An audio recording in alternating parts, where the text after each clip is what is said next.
It's like the unwinnable war, how the team behind Dune finally got it right. Sandworm creatures have inspired generations of readers, filmmakers, writers, painters, and fans in Dune. The massive desert-dwelling sandworm, first described in Frank Herbert's 1965 classic, has come to characterize the renowned sci-fi story while simultaneously befuddling both fans and filmmakers.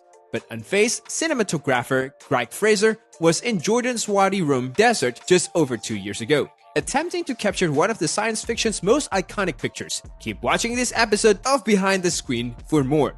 This is what happened. For the uninitiated, Dune is a very complex novel about noble houses fighting for the enormously rich materials known as spice, which is only mined in the sands of Arrakis desert planet. The young Paul Atreides, the son of Duke Leto Atreides, who has been tasked with reclaiming Arrakis from the cruel Harkonnens. Not only it is tough to adapt this novel because of the long expositions, hundreds of thousands of years of history, galactic politics, languages, and cultures in the book, but also because of the appearance and feels of the universe Herbert created in 1965.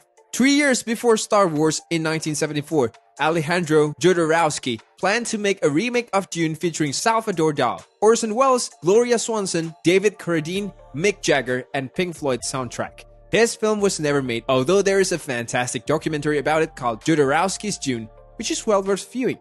And of course, there is the ill-fated 1984 adaptations directed by a young David Lynch, which while being a box office fiasco with a script that glows over and misunderstands the book's central ideas, is nevertheless worth seeing as a throwback in the 1980s. An improved but still awkward made-for-TV adaptations broadcast as a sci-fi miniseries in 2000.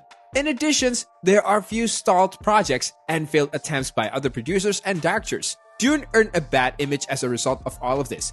He was inflexible. This is an unfilmable project. It's like fighting an unwinnable war, Fraser explains. Surely making this picture and attempting to do justice to the book that has entranced decades upon generations of readers would be a tremendous undertaking. What's different now?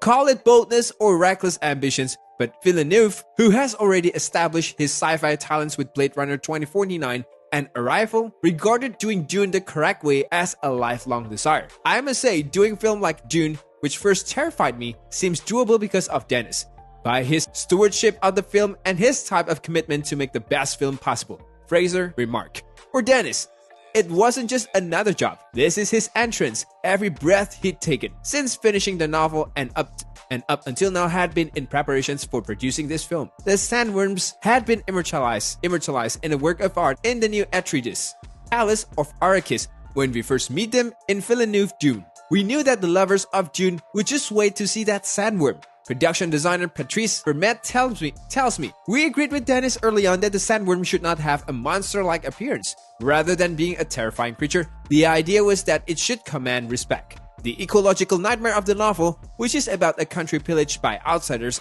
for its natural resources with no regard of the original residents, is often lost in other Dune adaptations. The sandworms first appear in a work of art in Villeneuve Dune.